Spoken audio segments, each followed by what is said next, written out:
Oh, we are live. It says it puts there, look. Hello, and welcome to, finally, eventually, better late than never, episode 3 of the Counsel of War. I think it was 4 months ago that we did our last 2 weekly episode. So we're a bit late, but I'd like to say we've been busy, but we haven't. We've been in lockdown, and we've done nothing.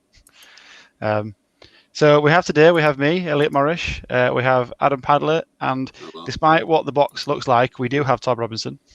I am here. He's a disembodied voice. You can't see his face, but he is here. And today we're going to be... Really. Yeah, I think so, as a rule. We're going to be looking at deployment strategy.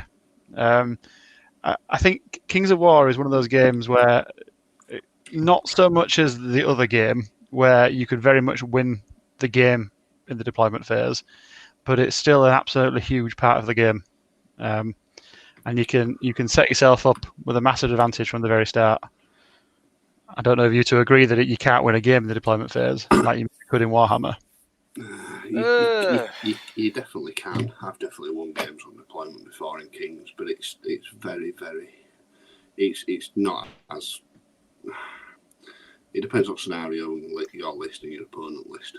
Yeah, I'd agree. It's very much list scenario dependent. A good example back in second edition, for example, I remember playing one game with a very fast list against a very slow list on one of the scenarios where you can pick the tokens up and fuck off with them. And I got turn 1, and it sounded awful, but it was pretty much over then. Yeah, so it's possible. What were you saying, Tom? Top table Clash of Kings, when I was playing, was it Dan Reed? Mm-hmm. Yeah, I think it was. Yeah, it was his first major tournament, and he'd put all these dwarves and all his shampers in the bottom right corner with nowhere to go, in terrain, so they can't even march, and he's playing against an elf list, which was a proper wood elf build, so it could run around and fly about and do whatever it wanted in control. So how on earth is he going to push out and take those areas when he's staring down, however much shooting? Like, even on bad rolls, I was picking up a Brock Rider regiment a turn back when they had good nerve. Yeah. I think it's... I mean, barring dice, yeah, but how is he going to take those other 4 quarters? Well, so would it be fair to say that you can't win a game in the deployment phase, but you can lose it? Is that maybe a better way to say it? You've turned the odds from 4 to 9 possible barring dice, and if you're relying on dice, yeah. Well, however we look at it, it's clearly very important. So we thought it was worth going through. What we've done is we've each kind of pulled out an example of either a deployment strategy or a tip or trick that we use in our games, and just thought we'd share them around. But in traditional podcast, video, blog, everything style, you have to start with a hobby update because it's just the rules. Not sure why it's the rules, but it's the rules. So we've got alphabetical here. So Adam, we're starting with your hobby. You have hobby. I've actually got a hobby. I've built a load of bases. Is this for anything in particular? Is it an army that you're willing to share yet? Yeah, well, it's a multi-faction army because you guys keep nerfing my armies, so I'm building an army that I can use for you specifically. I find out what you're playing and then I make sure to nerf it. Well, not you. It's a bit different now that RC's changed, so it might be a bit more friendly. Nope. I'm going to make sure. Well, we tried to get ourselves nerfed however long anyway. Now at least we've got someone on the inside who can get it done for us. Yeah. Difference is now I'm going to nerf it while you're still in the planning phase. That's fine. but yeah, so I've built a load of 5 monster bases, 2 Titan bases, 2 150 by 100 deep hordes, 2 monsters infantry hordes, 5 characters on foot and a mounted one, because that's what you need in the list. But I forgot to base. I completely forgot to base 2 cavalry bases, so I've got to go back to them. Cavalry troops. It's really annoying. So I've just finished all these. It's a massive pain in the ass, and I did it with the Twilight Kin, where I had no issue making 20 bases, but making 2 more was just the biggest effort ever. Yeah, how many is that? That's 5, 10, 11, 12, 13, 14, 15, 16, 17, 19 bases I did there. Costs a lot, because some of them are doing like 2 regiments put together type stuff. You can't quite tell from pictures. Yeah.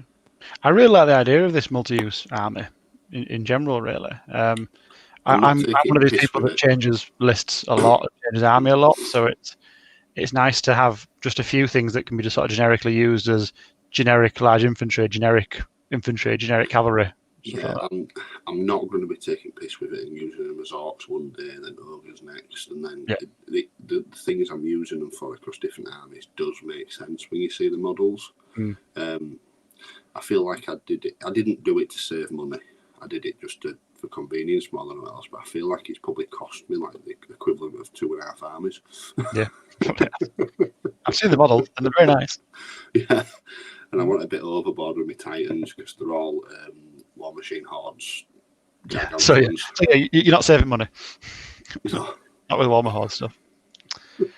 Right, brilliant. I have hobby. Look at my hobby. I did an army. Did a whole bloody army since we last was on here. Did a 2,000 point army. Actually, I did most of it in 14 days. Whole brand new Twilight King army. I'd be impressed, but I know Nick Williams, so it's not really impressive. No, it's not really. I'm nowhere up to the model per hour count of Nick, but I'm still quite impressed with myself. It's 100% Mantic Twilight King, which I quite like. It means I can win myself some free tickets to America when we can ever go to America again, providing there's still an America there to go to by the time we coronavirus goes away. Providing there's a Britain to fly from as well. The other thing as well is you've got an amazing theory there of winning stuff with a full Mantic army, but the problem is it's Twilight King. So hey, it's a good list as long as you don't take the list I took. But speaking of which, Twilight King are good. I think they're good. I went to a real life. Look, I went to a real life actual tournament with real people. You just have to leave the country to do it. I did because Germany apparently know how to look after themselves during a pandemic without licking each other.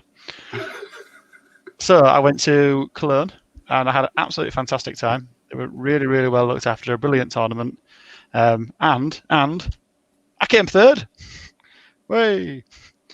I think third was it's got a mask on. It could be you. It could be somebody. It could be the German imposter. Yeah, I'm the thin guy in the middle. He's the Elliot's the equivalent of the Stig for the Northern Kings at this point. Yeah, weirdly, I'm the one person in the picture with blonde hair and blue eyes. How did that work out for you, Hitler? Eh? How did that work out? There's a joke here somewhere. Tom, we're gonna ferry in straight off about it. Right. So as you can see, I've actually done some hobby. It's taken since May for me to do anything. However, I have done a fair amount. So if you look there, top middle, I've got 2 of the Frostfangs. I've done 5 of them. And I wanted to vary these guys up because obviously Frostfang, they're not said to be distinctly just human or half-elf. I think there's half-elves that are riding them. But I like the idea of anybody riding them, apart from a dwarf, because how would a dwarf done that? That would be ridiculous. But then I guess that's how dwarfs are run. They're not alliance. They're not. But yeah, so I've varied them all up. I've used different parts here and there, and I spent a hell of a lot of time, you can see, with both the snow trolls in the bottom corner and the Frostfang up top, of cutting and moulding, and my God, moving them away from monopause. It's just horrendous. It's just one giant clump of plastic. It takes hours to cut through. I'm having flashbacks. I did this ages ago, and I'm having flashbacks now, and I hate it. You've done a nice job, though, I have to say. I've used some, I've used some ochre bits, and I've varied the poses up, and those snow trolls go from looking, well, one-dimensional, which they are, to something which is worth a damn. And in an actual ranked-up unit, they've got a bit of dynamism to them, and I like that. I'll be honest, Tom. I think that the Mantic snow trolls from Car look shit, but what you've done with them there look really good. They do look really good. Just from having the bit of dynamic. There's a lot to be said for Mantic models when you do this. Same with Morlocks. If you look at the normal Morlock models and how they've posed them, they look ridiculous. But if you can get a blunt pliers or whatever the equivalent tool is, and you just pull the legs off at 90 degrees, just bend the feet around, you bend the torso a bit, so you're not putting it dead on. Then you can do some of the job with the axes and stuff, and you give the model a bit more dynamism and a bit more movement to it, rather than the more just looking stocky and front-facing and flat, you know. Yeah. But anyway, moving on. Mantic. And you've also done... No. Yep. The best boys. Yeah, I do. I've got good boys. I'm good at good boys. Previous one you saw, I've got Sith, the Great Wolf from the Dark Souls Darker expansion pack. I put some Skibor wings on him from the Archangel Skibor, whatever it is. I didn't realise that the actual edges of the wings have got like a plating over it, so I had to cut off all the plating and cut in like a feather in, which took forever. And I wish I hadn't pain in the done ass, that. Yeah, it was a pain in the ass. And then I did furl across it, and then I've got the Celtic runes as well, which I like pinned it into. There's like 3 pins holding it in there. It looks amazing. However, it was a pain in the ass. Speaking of pain in the ass, Mia's Freya Wolf models, they are horrific to put together. They you are remember the not metal fun ones though, didn't you? at all. Did you go with metal ones or resin? Yes, metal. There was no reposing. They're exactly as they are, and they took far more effort than reposing all those snow trolls just to put together normally. They are some of the worst models I've ever made, and I've seen a metal steam tank. I didn't put it together because I'm not mad. Didn't you have one of them? Or do you still have one? No. I didn't. Yeah. I had the metal hell cannon that you could beat your opponent to death with. That right, in yeah. a sock, obviously. Yeah. And then you can see on top, I've got some House Stark Outriders, which I've done a bit more cutting and mucking about. You see the front middle guy, his sword. I've cut his hand off and I've turned his sword at 90 degrees. So it looks like he's bringing it up in an upward sweeping motion.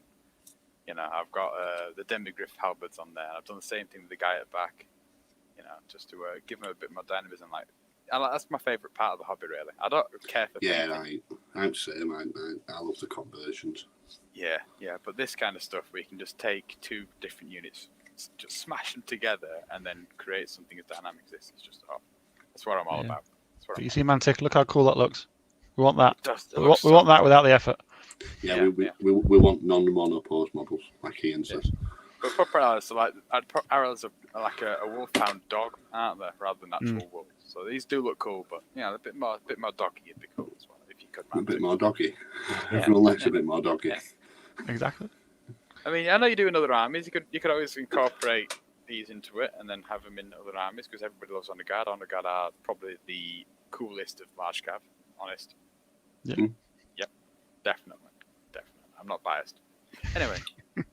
Moving on. Deployment strategy. So, deployment strategy. So, I think the thing to mention with this again is that all of these strategies are just things to have in a toolbox. So, absolutely none of these will work every time, and if you try and force them in, I think you'll fail. These are not guaranteed ways to win or guaranteed. They're not if you play this army, you must deploy like this. Yeah. It's just things to consider. It's I'm sure we'll all touch on, but a lot of things with deployment is actually asking questions to your opponent, which is a big part of the deployment game, in my mind anyway. Brilliant. So, I'm first, and I have grandly titled mine Dead Drops and Hidden Intentions. Ooh. Can I just say, my laptop doesn't have the font package for Northern King, so we're back to crappy fonts.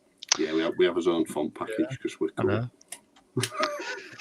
So I've kind of, the idea behind mine is that when I was in Germany, actually, somebody mentioned this when I put my Mind Screech and individuals down before anything else. And he said to me that he'd never seen anybody do that before. That usually he's used to seeing all the units go down and then the individuals go down to inspire whatever's it needs inspiring. But I never really see the logic behind that because you know where your units are going to go, but your opponent doesn't. So you don't need to telegraph exactly what you're going to do. And this is a strategy I really like to use when you've got really fast, inspiring individuals. Things like the Green Lady is a great example for this because it just doesn't matter where she goes. You can literally just throw her down. In fact, it reminds me of Tom's Masters list where I used to frisbee his bloody zombies. Speaking of Tom, add him. Is he out? Yeah, he's useless. He's useless. Oh, there he is. Look, you can see his face now. Can you see me? Yeah. Yeah, not see you now. But we can see you. Yeah. All right, that's an improvement. So the general gist behind this kind of way of deploying is to delay as long as possible to put down anything worthwhile while not signaling to your opponent where you're going to be putting your stuff, but also not hamstringing yourself in the process. So the kind of list I've thrown together here, you've got 4 Earth Elemental Hordes, big slow blocks that they're really not going to be crossing the board during the game. So where they're deployed is very important. Yeah, But then around that, Yeah, but it isn't moving anywhere. So where you deploy it, that's where it's staying the whole game. What I see so often is people will put those 4 down, and your opponent can line their entire army up to smash through it. Where you've got all these support pieces around it that you can just laugh effectively. Mm. So with this kind of list, this would always be my first 3 drops every single time, and it's 3 individuals, all of them exactly 12 inches apart, and it just gives you that huge 40-inch inspiring bubble, all of which is either speed 10 or speed 9, and the first turn can just go exactly where it needs to go. Can zip off, can zip away, but you've not given anything away here. You could still deploy your armor anywhere on your line. You can go from big bubble. Left, centre, or right with that. With them first 3 drops, you can go in any of the any section of your deployment zone there. But what you've effectively got here is a free scry engine, because you've put 3 units down that were always going to go in this exact same configuration. This is 3 free drops effectively, and you're giving yourself options. You haven't given anything away at this stage. My next drop, which I quite like to do, is effectively a bluff.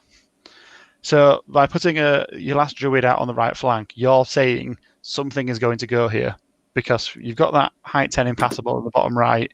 There's no reason at all why you'd put a druid there unless you were going to put a unit there. Apart from the fact that your druid is speed 9 and can leg it and run off next turn. But it makes it look like you're going to put a unit there. And if you're really sneaky, what you can do is you can get your Earth Elemental Horde, put it in front of it and measure it to make sure it fits. I do that. I've done it a few times. I love it. And so you get the unit, you go, that fits, okay, druid down. And all of a sudden you'll find a Crushing 3 unit directly opposite that line. And if there's not, then you could put a unit there. There's nothing stopping you. But if they match up for it and then later on you decide, actually, I don't want to, you've lost nothing, because that druid can zip across the line really quickly, and you've effectively pulled an Earth Elemental Horde killer out of the game for a while. And then sort of the next step along, and again, as I say, these are toolkits. So if at any point with this you reach a stage where your opponent is clearly committed to one area and you don't need to keep bluffing anymore, then you deploy exactly as you want. But in a list like this, you've got units where you can keep bluffing really for quite a while. So my next ones would always be the chaff, because again, you've got nimble chaff units like Centaurs and Pegasus that again can go at the back. They're nimble. They're much quicker than the Earth Elementals. It really doesn't matter where you put them. You're still here not committed to any one point at this stage, and you're 7 drops in before you put anything down that is really of anything worthwhile. You can keep going if you really want to. Your Beast of Nature is always going to be out on a flank. Your Greater Air Elemental can sit in the middle, because again, it's fast. You're now at a point where you're 9 drops in and you've still not put down any of those big slow units. Your opponent, surely by this stage, is going to have shown their hand effectively of where the Def 6 killers are going to be, because they're not going to have a whole army that can kill a wall of Def 6. And you're now in a really good position where you can choose to completely load up the left flank or completely load the middle, or to play around that right-hand side that you're originally going to play around. But by doing it this way, you've given yourself loads of information. You've given nothing away. And you're in a really strong position. I see so many people that start off by putting down the Earth Elemental Hordes and then putting a druid behind them and then putting chaff behind them. And I just think, but why have you done that? Because you've taken your least flexible unit and put it down first and said to your opponent, okay, you line up to come punch this. Yeah, you've given your game away before you needed to give the game away, basically, on that. Exactly. Which then gives your opponent all the time in the world to react to that. Yeah. There are times when this doesn't work. So if you're playing somebody with a lot of lightning bolt or a lot of ability to reach out and tap individuals or chaff, this isn't the best strategy. Same with war engines to some degree. But if you're playing somebody with 24-inch range shooting or with very little or no shooting, this is a really excellent way of sort of delaying the inevitable. And what you can also do is you can push more chaff onto one side or the other to really strongly suggest that's the side you're going to go down on, and then change your mind at the last second. So I'm a big fan of leaving your big blocks like this until the very end. It just means that you've got the flexibility. So while your opponent's putting down that wizard and that last BSB and that last individual, you're putting down the really important stuff, the meat and bones of your army. One thing as well is people kind of, like, especially with this list you've got here, Elliot, with the Def 6 wall, people kind of just expect that Def 6 wall to go in the middle together.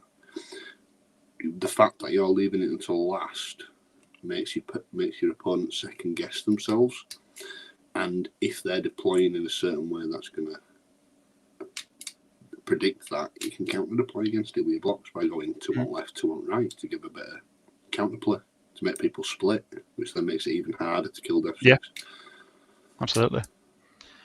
But yeah, it's a simple strategy. It's one that I really don't see people using enough, and there's 100 variations within it. I mean, Ian's saying there about sometimes it is really useful to drop your Def 6 down to effectively to telegraph that so your opponent does drop their high crushing opposite it.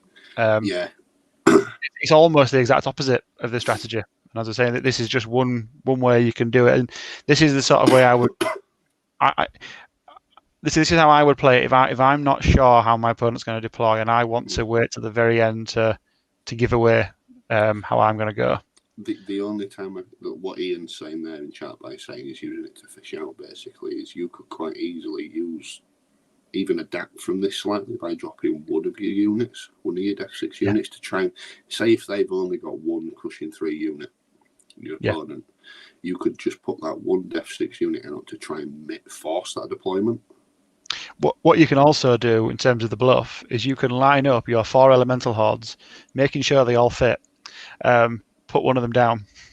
Line them beyond your 12-inch line. Put one of them down, and then the next one goes nowhere near it. But it's little tricks like that. Maybe not in the spirit of good sportsmanship, but I think they're a great way to bluff. I like. I also like if you've left a gap to make it look like, oh yeah, that last earth elemental is going to go in the middle. Then. Yeah, cool. And then your unit of cavalry, seeing a favourable matchup in a first turn, jump on that hill, goes and runs on it instead because that's you've left a little gap there, so you can swap out that Earth Elemental Horde for the cavalry instead, deploying them centrally because your opponent's expecting it to be on the flank. We haven't arrayed themselves to have, say, the phalanx there or whatever because they're just expecting the Earth Elementals have to go there. It's a big Earth Elemental hole right in the middle. It's a wall. He wants to fill in the hole with his last brick. And quite often, just flipping it and saying, "All right, no, actually, the cavalry horde's going right in the middle. Have fun with that." Leaving that little gap does it leaves you got to leave a little bit of wiggle space for yourself as well if you want to then at the very end switch it up and deploy a cavalry unit where it shouldn't normally traditionally be. Yeah. So that's me. This is, as I say, I think this is quite a simple strategy, but it's something that I don't often see. But the very first bit of it, this side of it, I think is something that lots and lots of armies can use. Even the speed 5, speed 6 individuals on foot, if you're not facing lots of shooting, don't put them down, after your units, because especially if there's nothing that can shoot you the first turn, there is no reason ever to not do this. Because first turn, you're not going to lose that unit, and you can just bomb 10, 12 inches and make sure you get in inspiring range. So, even individuals on foot, you can set up like this. These are just free drops. This is and if your opponent doesn't have the ability to do something like this or doesn't do it, then you are giving yourself a free scrying gem. It's a useful ability. Cool. Well, that is me. Right, Tom, I've named yours for you because you didn't give me a catchy title. I did. No. So I've named it based on what annoys me most when I'm playing you. Well, I'm just playing Tom. Area denial and pre-planning, because the bugger has always got a plan, and I can't go into the place I want to be. Yeah, I tend to like to keep my my deployment plan fairly fast and loose. I'll have a general idea of things that need to be covered, but mostly I am quite reactionary. I'll identify units, your opponent's units, which should go and where, and then based on how you deploy your scenario objectives, then obviously I shall see. In this case, I'm talking about Marauding in particular, which is a really good army for air denial. I'll move from there, and then I'll use my volley guns to lock down certain areas of the map. Or obviously, it's all terrain dependent. So we go to the first slide. I've got 3 examples from games which were on stream, so you can go watch them back to see how it turned out, if you like. And I've got your deployment in turn 1, so you can. Sweet. Yeah. Lovely. Okay, so what we've got here then, this is a game against Brindley or something. Yeah, it's Brindley, the Canadian. The Canadian. This is my usual League of audio list, which I was running at the time. The little cavalry units are scouts. The 2 knight regiments together, they're actually a horde. It's honor guard in the centre. Then you've got foot guard, which are horde of infantry. And spears, which are over on the right, just moved out of that terrain. And then obviously you can see the 3 volley guns, which are sort of behind the hill, so they can't see bugger all at the moment. Now, this was all done for a reason. So you can see there's an objective right there in the centre, the red marker, and you can see that those volley guns, actually, all 3 of them have a shot on that marker. And what they also have a shot on is that central unit of, large cavalry, I think the Frostfangs. If they move up, they can't march into the terrain.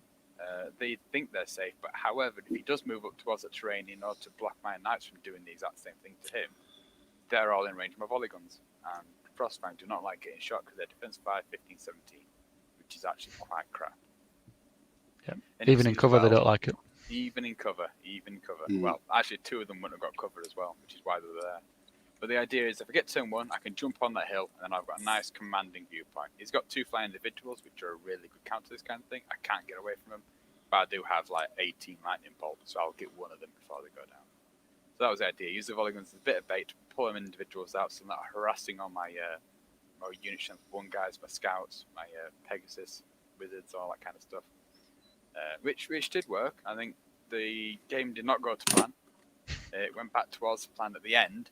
But as you can see, if you move to turn 1 for the game, how everyone's replied in turn. So, as you can see, I've moved over to kick I've addressed each individual threat. See those dogs of war on the right, their pikes, they're now holding with the impassable to protect their flank. And I've kind of created a shooting spear right in the middle. So those butchers, which are the little large cavalry regiment, they're obviously stealthy. They are a perfect foil for sitting in front of volley guns to make sure volley guns do bugger all. Which is partly why in deployment I thought I'm going to put them behind the hill. If I walk on the hill, I can then ignore the butchers. I've become high 5, high 6 or whatever, so I can see over them very easily. Just another way of making sure that they're not going to, ruin your day. Yeah, to mitigate the counter, basically. Yeah. So it's planning ahead to mitigate that issue. I also have all the lightning bolt in the world as well, if I need it. Just to try and get rid of those butchers earlier. But you see, I brought the IRLs over, and everything from a deployment's kind of reacted because obviously he's got a second turn 1 or whatever it's called. I get top bottom of turn 1. Yeah. So I've gone up and I funneled him in, and then he's moved into the funnel. So I've now got the killing zone set up. The Night Horde kills whoever it touches. The shooting all piles in that Frostfang Horde, and it kills it. Only it didn't because I rolled like crap. And it rolled like crap for 2 turns. But the idea was there, and it did work out. Those Dogs of War have now got their flank covered by the Impassable, which would have been really good if I had killed that Frostfang Horde rather than not killing it and getting flanked, which was a bad move on my part. Anyway, moving on. This went better, honestly. This one went better towards the end. It did go better. I mean, what you can just see there on the right-hand side is MVP Mounted Scouts. Yeah. Oh, yeah. Who, if you go back and watch this game, are definitely the most powerful unit in this army. Mm-hmm. Yeah. So, yeah, this is against Dan, I believe, during our club challenge. Dan. You can see, similar It wasn't again, really a challenge, though, was it? Let's be honest. Yeah, well... It was a good game. Dan was not happy about being called out. I know he wasn't. It was our game. Yeah. You see, I've done the same thing again. Both Matt Scouts are on the flank, and I've used that piece of terrain in the middle, which would normally be slowing down the infantry blocks. I put the volley guns in there together, which means that my infantry are going in there. They're not having to worry about being slowed down. So it means I can use that space for something. It can be cover for the volley guns. At the same time, it's not getting away the rest of my deployment. And always deploy your volleyball together. Never split them up. It's a bad idea. I've seen so many people do that, by the way. Split. War machines in general, I actually think war machines should 9 times out of 10 usually always be bulked. Yeah. But I've gone a bit more traditional, proper hammer and anvil. So I've got my infantry in the middle. We can see my shooting battery, the battle shrine, the 2 wizards, and Pegasus and the normal wizard. They're all together. So because they're all 24-inch, I can bring them all to point on one target. So in this case, there wasn't much terrain about. There was a lot of terrain. There was cover everywhere, and it was an absolute nightmare. So if I'm going to have to deal with it, I might as well get all my shooting at one target. So that's why I deploy them all together so they can react and all shoot at the same thing. And then I've used my Mighty Scouts there as the traditional chaff screen for my cavalry. And the idea again was to push forward if we get turn 1, and start pushing the flanks and kind of funnel them into the center where I can use my volley guns, which is set up on Overwatch for those 3 center objects there. We move to next end of turn 1. Just quick on this one, Tom. I don't know if you remember, but at what point did you put the volley guns down? Was that early on, or was that sort of later on? Volley guns went down middle of the game, so middle of the deployment. The good thing again for these kind of things, if you've got stuff like this and you put them down, much like you were saying with your scrying champ, the volley guns do the same job. When you put one down, you're putting them all down together, so you can just you know where they're going at the same time. Then force your opponent to go, all right, cool. I guess I'm putting 3 units down, and I haven't learned anything. Yeah. So were you always planning, because obviously there's the 3 objectives they're looking at there, or were you matching these against where Dan put his units? So the infantry stood in the centre because that's pretty much where they had to go. Dan's arm was faster than mine. Yeah, that had to happen. Looking at that map, you're kind of forced to put the infantry there. Yeah. The choices I made were essentially with my flyer and then with the 2 units of cavalry. I was going to swap them around and put the knights on the right flank or vice versa. And the idea I went with eventually was I think the knights went down quite late on because they're an important matchup, and I decided I'm going to put them that side where I can at least funnel or use them to stop his heavy flyers from getting over the top, and just do a bit of like an outrange alpha thing, so I can try and pick his units off at a time, which did work out. Now I think the only real misstep I made on this deployment was the arrowlets, the flying one. I'd rather them a bit more to the left, I think, so you could jump over that impassable terrain a bit easier. Hindsight's wonderful, though. Yeah, it is, isn't it? And then but for a general plan, if I'd have got turn 1, I'd have been happy. My volley guns would have moved up, and I'd taken that terrain early. And you can see what I've actually had to do is reply to Dan getting turn 1. So obviously that he's got one of his big heavy flyers has moved all the way up. I need to cover my volley guns because if he gets a chance, he's going to go for a volley gun. So I've moved the honor guard across, and I've got their flank being screened by the horde infantry and the scouts. So the scouts are doing the job as chaff. And then that means that if he does go for a volley gun, that's fine. He can pick a volley gun up. In return, he's going to get charged by a horde of honor guard, which means that big flying beast is going to die. Just to elaborate on what happened to the flying beast, Tom? It got shot off. We forgot about the heights and terrain and Titans being height 6, and then I remembered and went, "Oh right, no, it's." And it turned into a mushy mince. Oh, mist, absolute red mist. Right. Just to elaborate on one of the things you said there, Tom, by when you two, well, that's a question for both of you, to be honest with you, compared to on our lead done. Do you deploy expecting to go first or second? I like to deploy knowing that if I get turn 2, it's not going to be too bad for me. You see the one with Brinley there, where I deploy there thinking he can't move his frost flank forward because the volley guns will be in range. If he misses it, he gets shot. So I can afford to give it up. This is good as well because, people want to give me turn 1, so my volley guns don't shoot for a turn.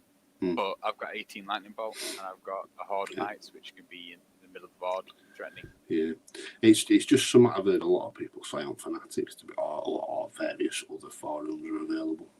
I like to force it's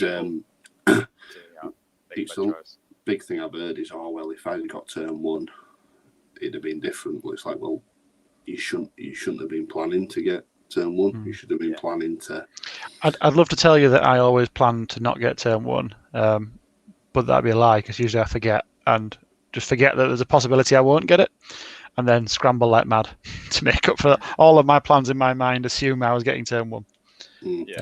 Yeah, I just to answer my half of that, since I asked you to, I always try and just accept that I'm going second.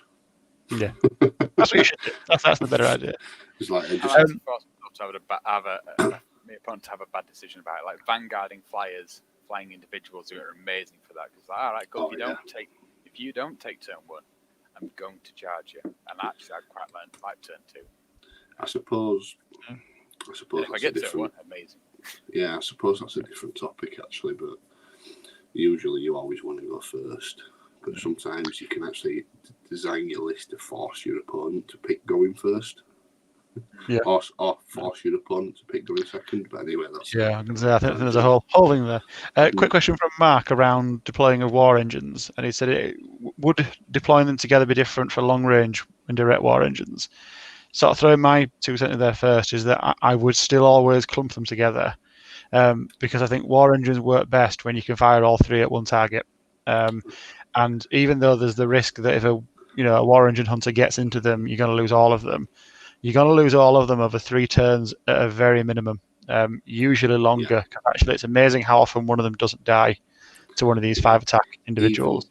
Even with triple attacks, there's a lot of war machines that survive. As soon as you start spreading them out, you get in a situation where only one of them can see, or only 2 of them can see, and at that point, they're just not having the same effectiveness. War engines need to be taking units off a turn rather than chip damage. That's not what they're there for the big mortars. Fire is always more important. There are armies split fire effectively.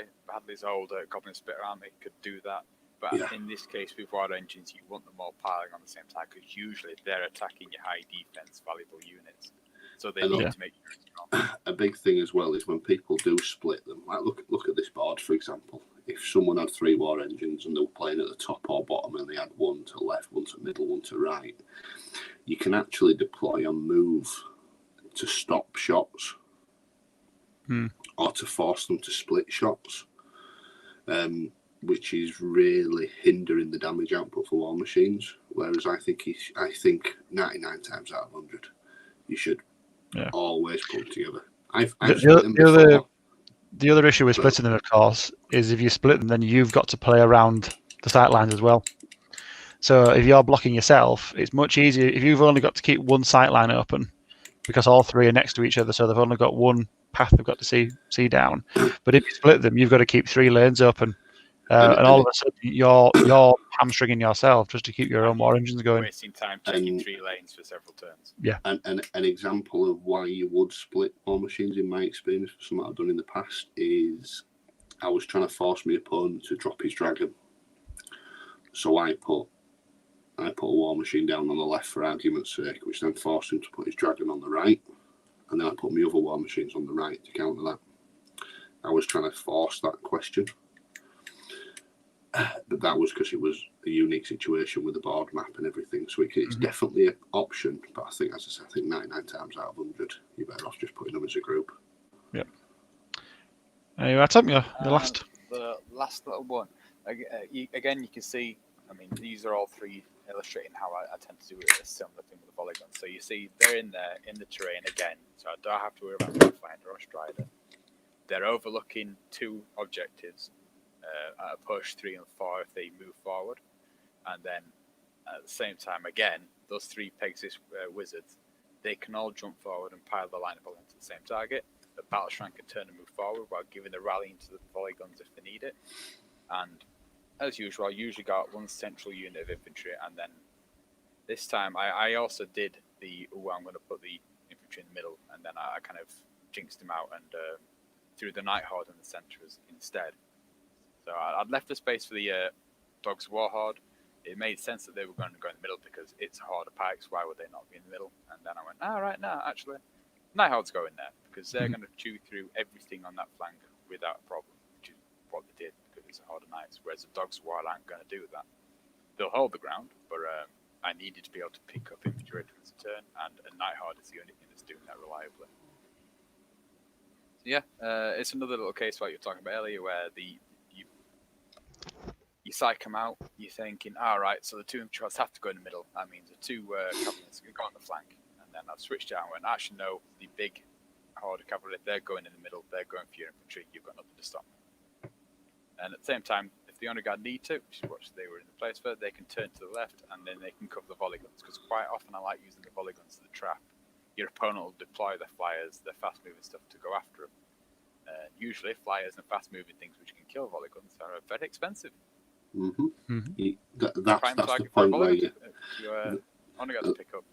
And again, this is kind of another subject, but that's when you start trading efficiently by trading a 90-point unit for a 180-point unit. What you've also got there with the... I got Pat out with it as well when he came over from America. He challenged his regiment and race into a volley gun in the wood, and then the two other volley guns just walked out the way. And the honor guard ran straight through him. And he was like, I didn't think you'd do that. Yeah, people forget you can move your volley gun. Yeah, I left the space to do exactly that. Yeah. One thing as well I like about this one is with your Dogs of War being there, you're deploying for the terrain. So ensnare and hindered is just horrific. Yeah. So you're giving them the option to move up towards a forest. And phalanx.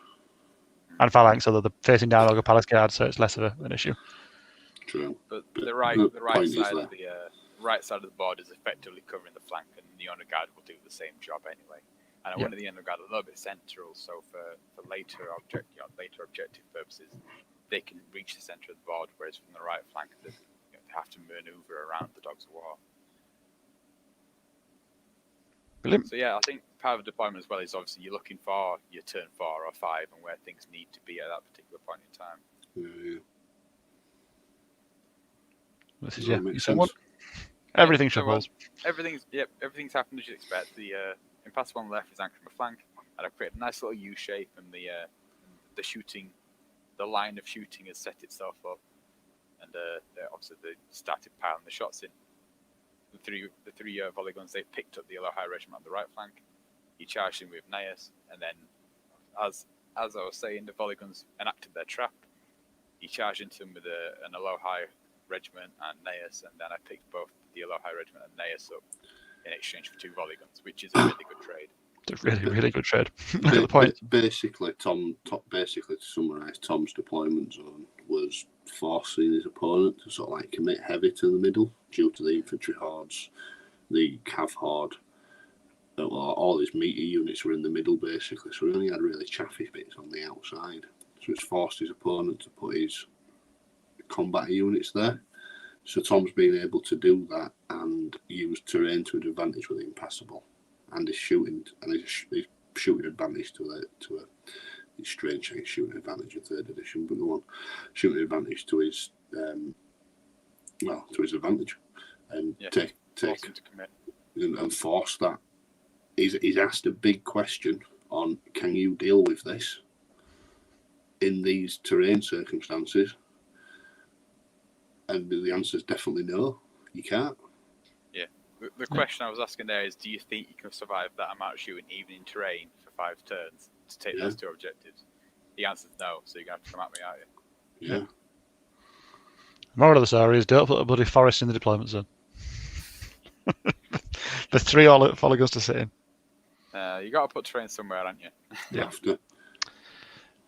And then, because I refuse to call Adam's list MSU, with multiple medium units. That's just, I'll be honest, I keep calling it MSU, but that's just a fantasy hangover. That's all that is. That's not because it is MSU. It's MMU, yes. Multiple medium units. And guarding shooting, because a big part of your list here is keeping, your entire army is chaff, isn't it, effectively? Yeah, it's keeping 24 lightning bolt and 2 combat units alive. Yeah. Everything else is just throwaway. Yeah. So Tom and Elliot have both shown an example of using, I didn't count them exactly, but between 12 and 14 drops by the looks of it, briefly. Mm-hmm. Whereas I've got 17 drops in this. So it's quite a lot more than people are running. So a lot of the lists I've seen online and the brief time in person have all been around 12 to 14 drops on armies. So this is playing for the...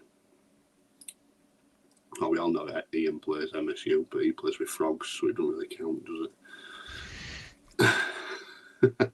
But it's playing for a drop advantage, and this itself asks a question.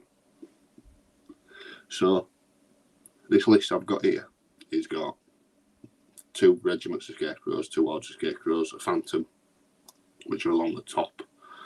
I've got 4 characters, which are 2 reapers, a shade, and a horror. I've got 3 mind screeches. I've got a fiend horde, a fiend regiment, a butcher horde, a butcher regiment, and a terror.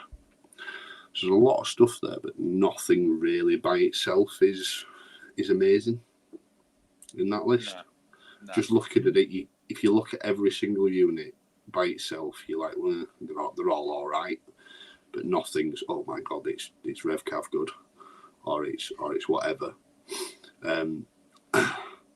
But everything by itself, supported by the other units, can cause a lot of issues for your opponent. I think all 3 of your major combat units, the Fiend Horde, the Butcher Horde, the Terror, they are averaging 6 damage against defense 5, which isn't much. No, it's just not. It's that's technically not even a good combat. Well, it's not even technically, it's just not a good combat unit. No. But that's how MMU, MSU, whatever you want to call it, works. Mm-hmm. It's death by many cuts, basically. So this was just a random map I picked, to be honest with you. So I didn't really think too much about the terrain or the scenario. But usually, my first 4 drops are always 2 hordes, two regiments of scarecrows. Very cheap, expendable units. So kind of the opposite to what Elliot said. By keep your defensive units, because them units are quite hard to shift through, believe it or not, even though they're Def 4. It's just Def 3. It's just because they're high nerve. But this would be a prime example of where my deployment strategy would not work in the slightest. Yeah. Because you have more vulnerable, quicker units that need to be together. So it's almost the exact opposite, isn't it? Where you need to deploy like this because you have to react to your opponent's stuff for your mind creatures and your units at the end, rather than mine was the other way around. One thing I do a lot as well, which I kind of set like this just to emphasise, is mind games. So as Elliot suggested in his game, by pre-measuring spots with hordes or whatever, what I do a lot is I'd pull up a chair and sit to the left-hand side of this board and I'd put all my dice, my tape measure, my measuring sticks, my book in that nice big gap along the bottom right. Yep.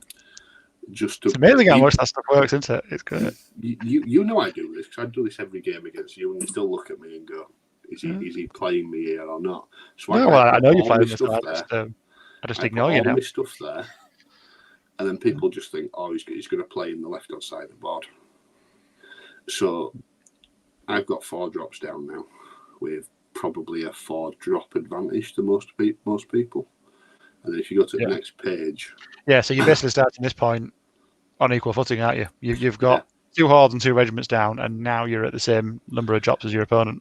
But the big thing as well, even though these scarecrows are only speed 4, all 4 of them can go forward and pivot and re-change their outlook to aim to get where they want to be for turn 5-6.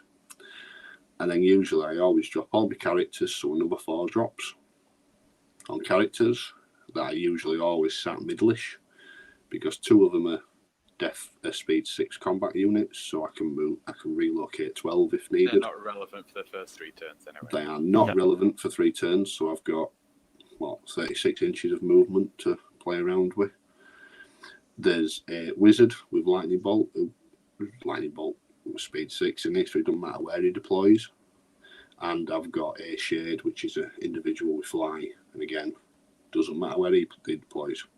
So I'm now at 8 drops that don't actually matter. Yeah. And so you're in a similar place to me, really, where you're at 8-9 drops that don't matter, except the difference is your 8-9 drops are doing damage as well. This is something that your opponent's going to have to deal with. They have to line up opposite this. Yeah, these are actual.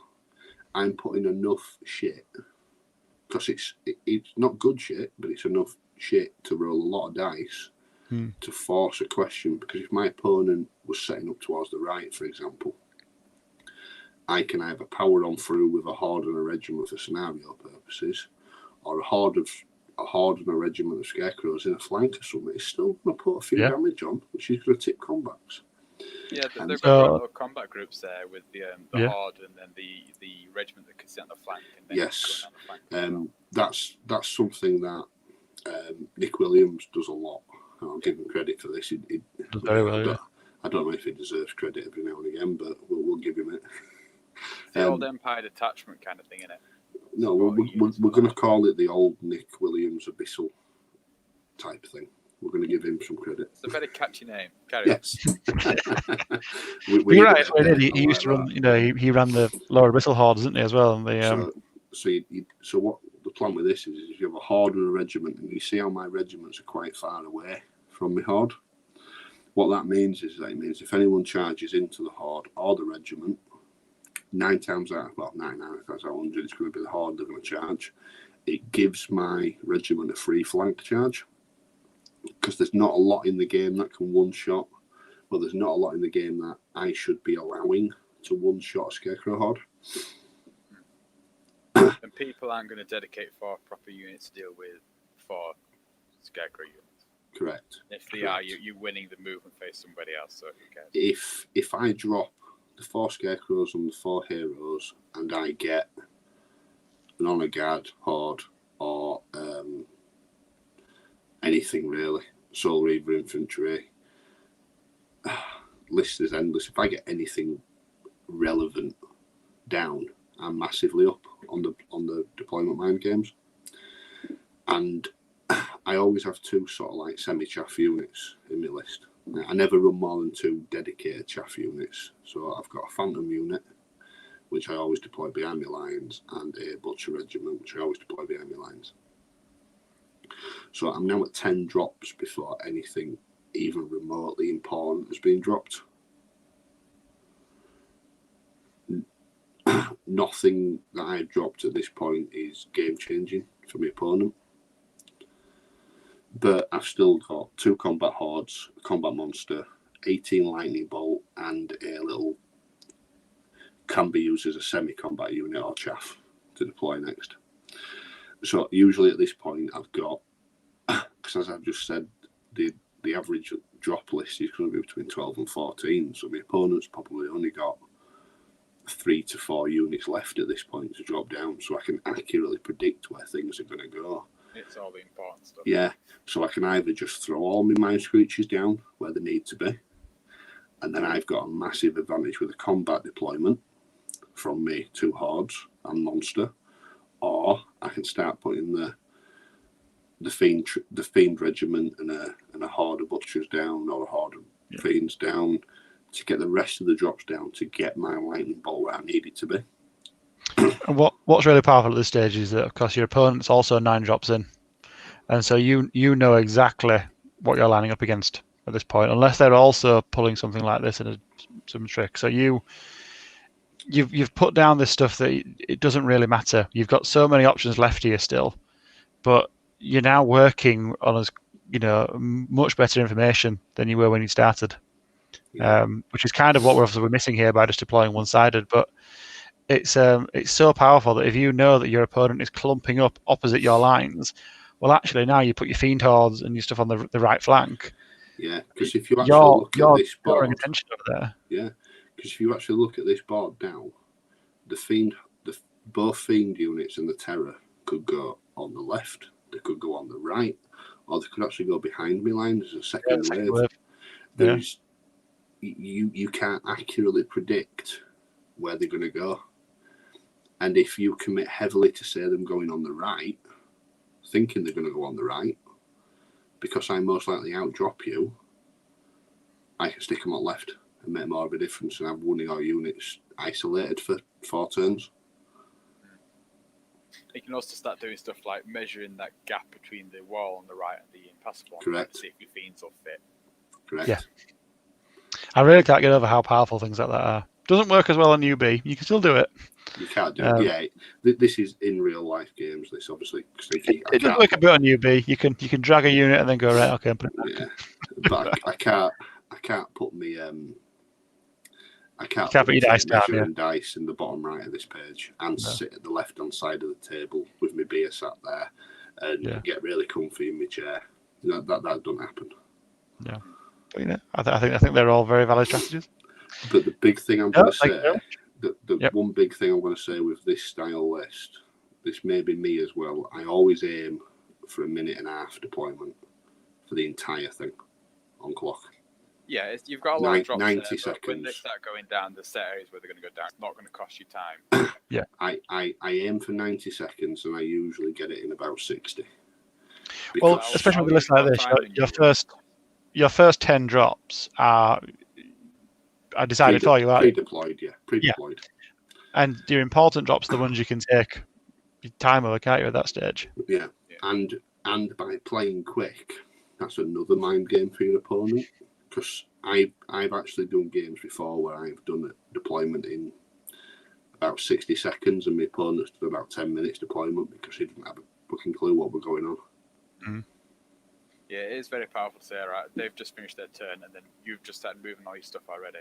Like, they've clocked it over and you know exactly where everything needs to be because your deployment's set out, you haven't mucked about, you say, all right, off you go. Yeah. Exactly. Yeah, that's just a look at MMU style more than anything else.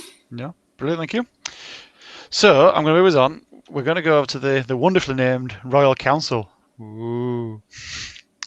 We need now we're going to do this as a quick fire because I want to keep it as close to an hour as we can. Now we're not going to do it in 3.5 minutes.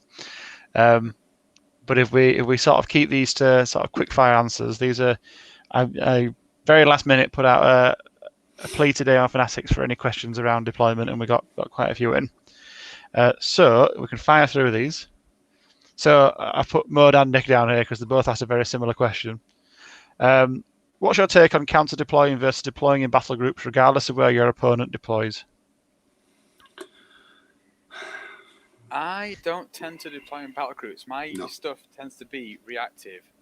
If you see the units that are deployed, you see an armor list, it's supposed to have a battle group in there. You know where everything's going to go because that's where it has to go because it needs to work together. Like Nick's Abyssal list where he has his horde, he has his 2 regiments either side.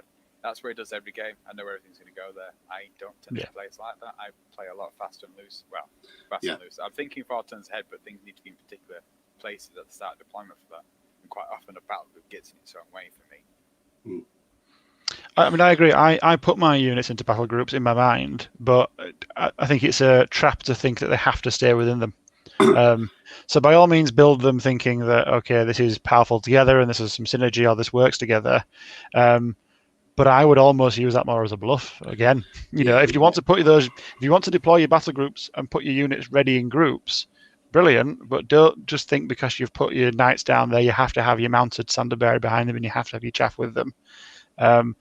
I think watching what your opponent's doing is much more important, and using some of the tricks to get as much information as you can as possible about what your opponent's doing is more important than sticking to your own little battle groups, personally. Yeah, I prefer to counter deploy. Yeah, if you've got battle groups and your opponent's counter deploying against your battle groups, he's got the advantage because you've given up the initiative. Yeah, I always like to have battle groups as an idea. But so obviously you obviously have an anvil unit, something like scarecrows or zombies or whatever, that can pin something in place, and then someone can flank it like cavalry or butchers or a flyer. That's obvious. But your game plan cannot be that. You cannot deploy that battle group as your plan. Your plan to the game, your plan has to adapt per turn and per scenario and per what your opponent's using. If like your list you used in this, Elliot, with the Def 6 wall, that's kind of an obvious list on how it runs because it just runs at you. The Def 6, it asks a question on can you kill this? So you'd probably use battle groups against that to try and get that little bit of a dice advantage. But it's not going to be your main option. So no, basically, I wouldn't. Because I think with deploy. Yeah, the example of my list here, if you were to put your obvious battle group down in one corner, well then I know I can just sit on the other corner, and I'm not just taking one unit out of the fight there. I'm taking 3 or 4 and all the synergy that comes with it. So no, And for again- me, I would always try and counter deploy. And again, this is down to mind games. If you group your clear battle group together on the non-deployed zone, leave it there. Yeah. Deploy it last and split it. Your opponent's going to think that you're going to drop this nice big combat block in an area, and then you don't. Yeah. Suddenly And you can turn always turn 2 and 3, bring the battle group back together. There's no reason just because they didn't deploy together, they can't turn, spin, pull all back together into one player. And They don't have to deploy in one spot. And regarding the counter deploying, I don't usually counter deploy. I counter question. So if they've dropped something that's asked a question, I'll ask a different question if possible. So you're trying to disrupt the line of thinking. I'm trying to disrupt their plan by going, where he's going. Well, I was expecting that unit to go over there, and he's just put it over there. Has he just changed his plan? Have I got to change my plan? Yeah, brilliant. Roll on. Let's go. George, how much advantage is a large number of drops? Should we all be aiming for as many drops as possible? No. It's useful. It is useful. Padley's list is tantamount and shows you just how useful it is because his list bringing 24 lightning bolt to bear where he needs it turn 1 is very important. It's Similar a play to me. style, which is a big thing. In version 3, this style of list is the most enjoyable style I've found for me. So that's the most important thing, but it's definitely not a you must do this because it's a better advantage because you'll always win doing this, because it's not. It's same with scoring units. You don't necessarily need maximum scoring units. If you're compromising the integrity of your list for the sake of having 8 more unit strength, then you've made a weaker list. Back in version 2, I used to run a Varangir list with 4 scoring units in, and everyone called me mad. But I still won a bloody hell of a lot of games. Yeah.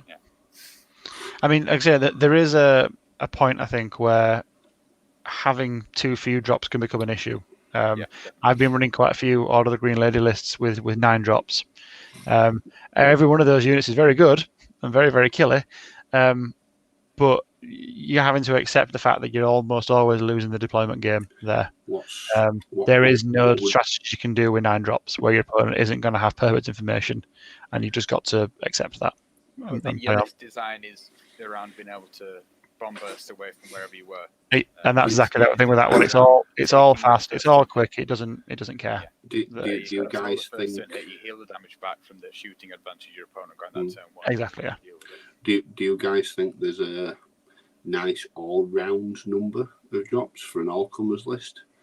I think 12. I think 12. Number.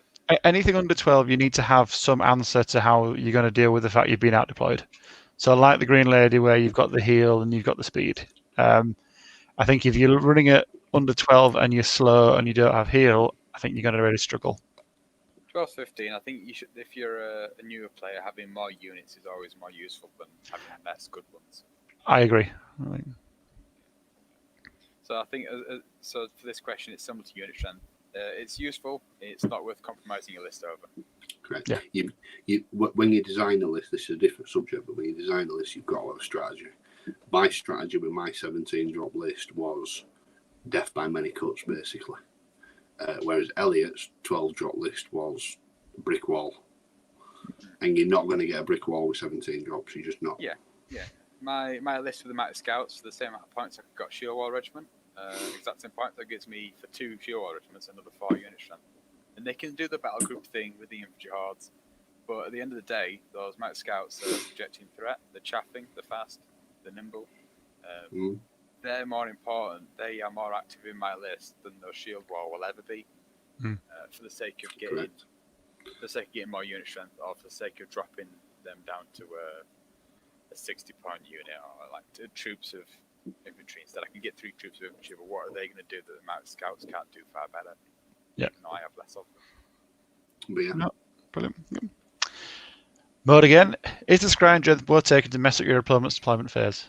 No. I've never ever taken it, but I have. Yeah. No, you took it as a joke, mate. Yes, you didn't take it seriously, so that doesn't count. I The took it answer's because I no. took the captain. and then I would have the Scrying Gem and the Captain Weed deployment. Like, haha! But the problem is I was running Kings of Men, and I had about 18 drops, so who cares? Because I was already out deploying everybody. When I played you didn't even roll it. It's not even. Well, there's no point. There's no point. I'd always rather have Elite or Pathfinder. Yeah, Something it's just too expensive for me. It's the fact that if you're playing a competent opponent, it doesn't matter. So if you look at the list I put up with this bare drops, your Scrying Gem would be those first 3 characters down on an average roll. So it's going to give you an what extra to do? 1 character drop. That's pretty much it. So. If your opponent's playing well, I don't think the Scrying Gem does anything, or not enough anyway. How many points is it? Like 40 points or something? 20, I think. 25, 20? 25. I don't know. 25, it's not 10 points, therefore it's too much. Yeah. The thing is, if it was 10 points, everyone would take it every day, in my opinion. Yeah. The fact it's 25, 30, whatever the fuck it costs, it's too many points because at that sort of level in Kings, 25 points is a lot of points actually, because that's good items, that's Pathfinder, that's Strider boots, that's upgrading a mediocre unit to something that can actually do damage. You're putting so much infantry onto hitting on 2s rather than 3s, stuff like that. And that's for me. I'd rather me play deployment better than try and scupper my opponent's deployment. Yeah, being better is better than safeguarding your own mistakes. Yeah, I've played against it. I've played against it several times, and I've never cared. I've never cared. Max getting 25 points. Yeah. Even when my opponents rolled maximum, so I'm dropping 4 units or whatever it is, I've never cared. And that's my test, is that I've looked at it and gone, oh, you've got that, that's nice. Even when I've been playing like 12 drop, even when I was playing 10 drop Varinger, I was more than happy with my opponent rolling 4 drops on Scrying Gem. Didn't care. I could be wrong. I've never tried it, so I'm purely going off playing against it. But I think that's the kicker for me, is that when my opponent has it, I don't mind, and I do mind when my opponent hits me with Pathfinder. Or what I think. One thing I will say, the way I see it is if you're playing MMU, say an Abyssal list, and you've got a lot of Fireball, so you range, you deployment maps where this Fireball goes, and you've got 2 vanguarding, or you've got 2 flying individuals, one of them's got scout, so you can jump up turn 1, you're there going, right, cool, I want my opponent to put stuff, or panic, and put stuff trying to cover things, he doesn't know where it's going to go, and I've got 2 regiments, troops gargoyles, I've got 2 warlocks, don't matter where they go. You say with a 14 to 16 drop your MMU Abyssal list, you really want them to make mistakes in deployment, because it lets you bring your shooting to bear, it lets you put your scouting individual into his backlines. Like a scouting seductress with a duelist, you're just ruining standard bearers. It's going after chaff, and it's an absolute nightmare to deal with. And I can see a list like that, and I might make one day because that'd be pretty cool. I can see one like that with the Scrying Gem. If you've got 14 to 16 drops, just so you can ensure that people are going to start to panic and they're going to be 4 or 5 drops down. I can see a niche use for it, just in general. One thing I will say with the Scrying Gem is I think it may just be a meta thing. I don't think it's ever been a good thing in the UK. It might be a good thing in parts of America or parts of Europe or even Australia, but in the UK it's not. I'm not saying that's the right thing. It's never going to win you a game. Whereas having Pathfinder when you needed it, having Bane will win you a game where you needed it, will win you a game. And I think that's more important. It costs the same as loot. It costs the same as Bane Chant. That Bane Chant will win you a game. Scrying Gem will not. Cool. Too early on in the game for it to win it. So this isn't mud. I've not changed the name. Who is it? This is. Guess who this is? Because we can't have a Northern Kings video without him. And I forgot to change the name, and I'm a bit upset about this. Sorry, Si, but you are here. Clifford's our official sponsor. You don't know it yet, but he is. Yeah. We're going to send it. We're going to send it the link post, mate. Don't worry. So, should you put your chaff down first, or place your chaff to counter your opponent? It depends entirely on what your deployment strategy is. But I will say I would never beat countering chaff with chaff if you can help it. you should have other ways of dealing with chaff, but if you're using your chaff to block charges, you should be keeping them safe and hidden away until they're needed, is my usual way of thinking. I think countering chaff with anti-chaff, which is kind of obvious because it's anti-chaff, but having Yeah. lightning bolts to target chaff, and being like, well, I haven't wasted a deployment here, and he's now a deployment down because I'm going to go after this turn 1, and that's a win for me. It's a minor win, but if you can get 2 or 3 minor wins in the first turn from your deployment, you've got an advantage. Yeah. And I think, for me personally, chaff, I go back and forth. It depends on the rest of the list. We're all doing scouts. They're fast. They go down fairly early, and they go down the flanks because your opponent's not going to want to pull away a mainline unit or pull away a more static shooting unit to go after them because they are the prime target.